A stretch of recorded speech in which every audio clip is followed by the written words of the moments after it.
I always find it funny when you're labeled as a fanboy of something. Like playing some Halo or Call of Duty with your friends?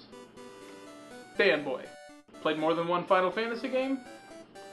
Fanboy. Own all of the Mass Effect games on both Xbox and PS3? Bought all the DLC for both? Own all the comics and novels? You're probably a fanboy. One thing I've been labeled as a fanboy for years is a Legend of Zelda fanboy. And I can partly see why. I've only completed 4 of the main titles. A Link to the Past, Wind Waker, Twilight Princess, and, of course, Ocarina of Time. And they were all amazing games in their own right. Well, 75%.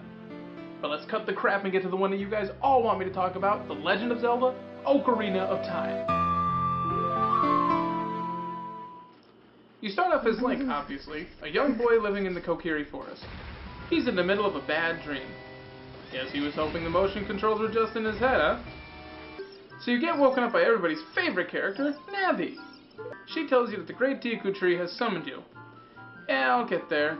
Just gotta impress Saria real quick. Enter Killjoy Mito, who tells you that you can't go to the Deku Tree without a sword and shield. I guess it's dangerous to go alone. Grab your gear, and you're off to meet the Great Deku Tree, who tells you to enter his mouth and fight off all the things in his head. Maybe you don't need a hero. Maybe you need a shrink. So for spot number 1 I couldn't figure out as a kid, you jump off the cliff into some spider webs and fall through. Nice and cryptic. Just like the old Zeldas. Don't get used to it. Navi starts giving you a tutorial on how to push a block. Okay, here's the thing.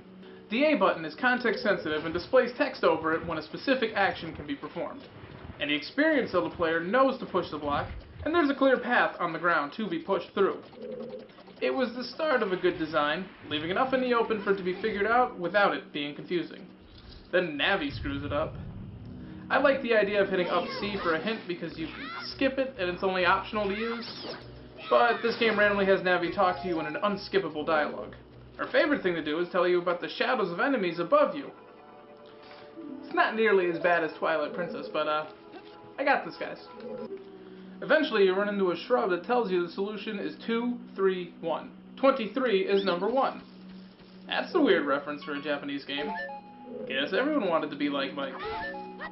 You find the shrubs to use your Jordan secret on and enter a dark cave. Hey, what's that up there? What is... Oh my god. This thing comes down from the ceiling, and to add to theatrics, it pops up with his name on the bottom like the starting quarterback of the Dallas Cowboys.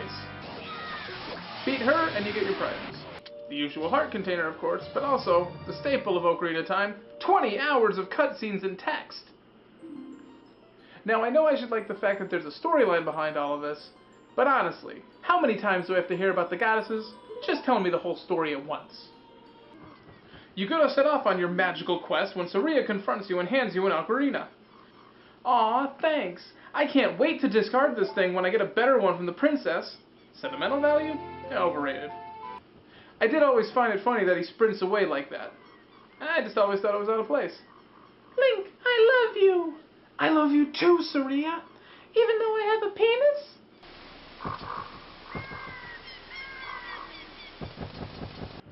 Now, this game is highly regarded by fans and critics alike, usually getting slapped with the greatest of all time label. But what makes this game worthy of being considered the GOAT? Well, for starters, Hyrule Field. Oh man, the first time I stepped foot out there, all I could think was, what's with this owl? But after he finally shut up, it was so awesome to wander around in the open. Yes, it got boring when you would bounce from Hyrule Castle to Kakariko Village to Death Mountain just to realize you had to go back to the Kokiri Forest and wander through the Lost Woods, then hike back up Death Mountain. But hey, it's a Zelda game. And once you become an adult, you start getting songs that help you travel. But they warp you to places like the end of the forest maze you won't need to get back to. The second one warps you in the middle of an active volcano!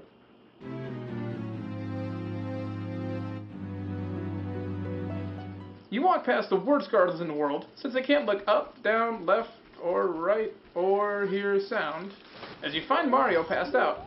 Here's a chicken. After some more useless guards, you find Zelda, who has the biggest boobs of any 10-year-old in Hyrule. She tells you about Ganondorf, then Impa takes you out of the castle after whistling a song to you and tells you to head to Death Mountain. Ninja vanish! Time for a pit stop at Lon Lon Ranch. Would you like to marry Malone? Hell yeah, I would. She's friggin' hot. Well, I mean not right now, but man, in 7 years? Wow. Head up to Death Mountain to advance. This guy here tells you that the Gorons love the rocks in the cavern, but have developed such a high-class taste that they will no longer eat normal rocks. So, literally, these guys will starve to death because a rock blocking the cavern isn't good enough. Whatever, go meet up with Darunia, who tells you to go away. That is, until you play Saria's song for him.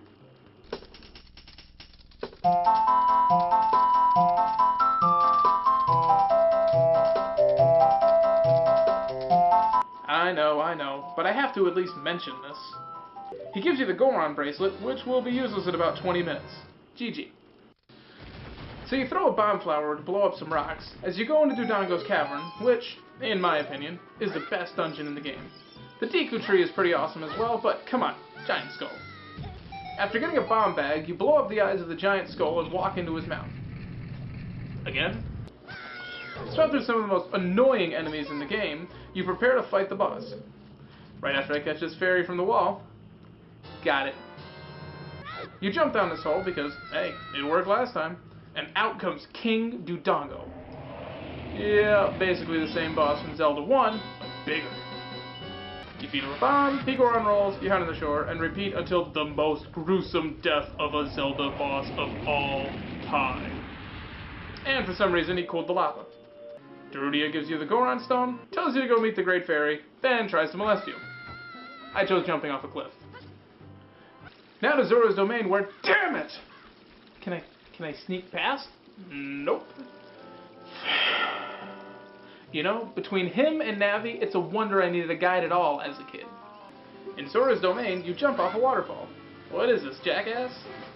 You find a message in a bottle and show it to the King of the Zoras, who proceeds to do the #1 most annoying thing in a video game ever. He slowly butt slides to the left to open a passage. I timed it, folks. It takes 30 seconds. That's not going to be any good because you just saw the script. 30 seconds. That's World 1-1 of Mario. That's time we can't get back. You feed a fish to Jabu Jabu who, okay, why do we go in so many things' mouths in this game? Seriously, the only thing that could be weirder is... oh, hi fish tits.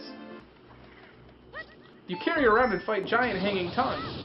Oh, you're upset I left you outside? Well, get used to it, honey. If I ever did marry you, I'd just treat you like an object anyways. Now you fight the most aggravating boss of all time.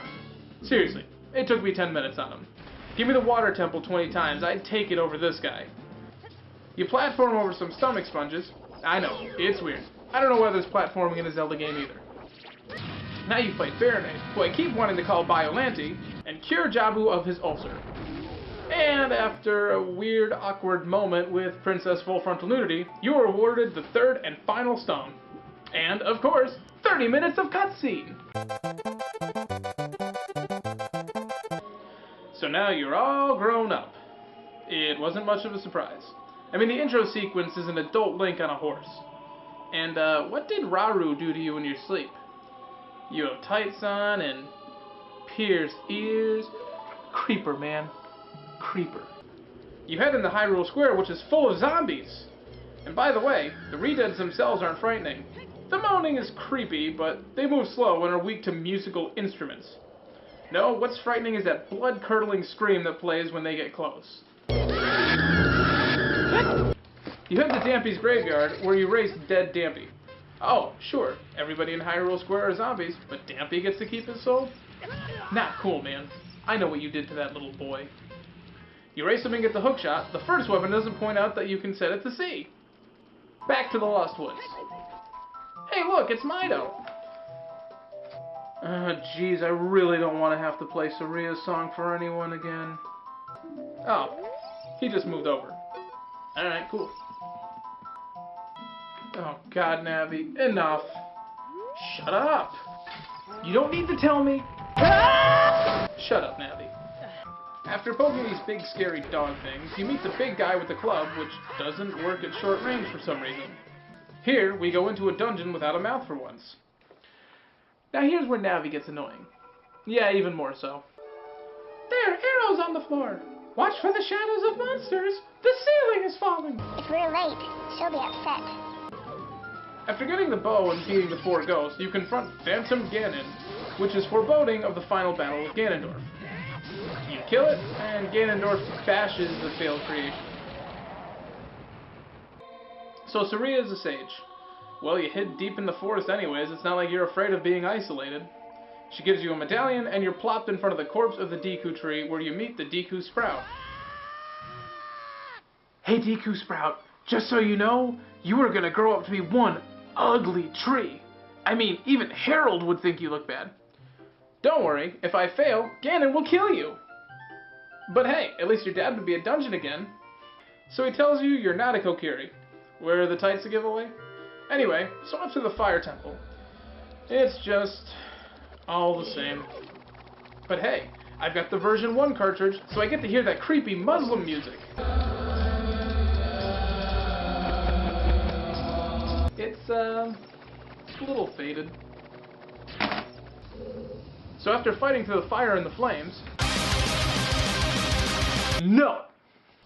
You knock down a humongous pillar. I think someone's compensating. You follow it down and you're stuck on an island surrounded by lava taking on Metalhead Volvagia. The biggest threat in this fight are the Z targeting and falling rocks. I would crucify most games for being difficult due to the crappy camera, but this is the only time in the game, so I'll let it slide. A few concussions later and Volvagia is disintegrating in midair. Grab the heart from his skull. What? And find out that, shocker, Darunia is the fire sage.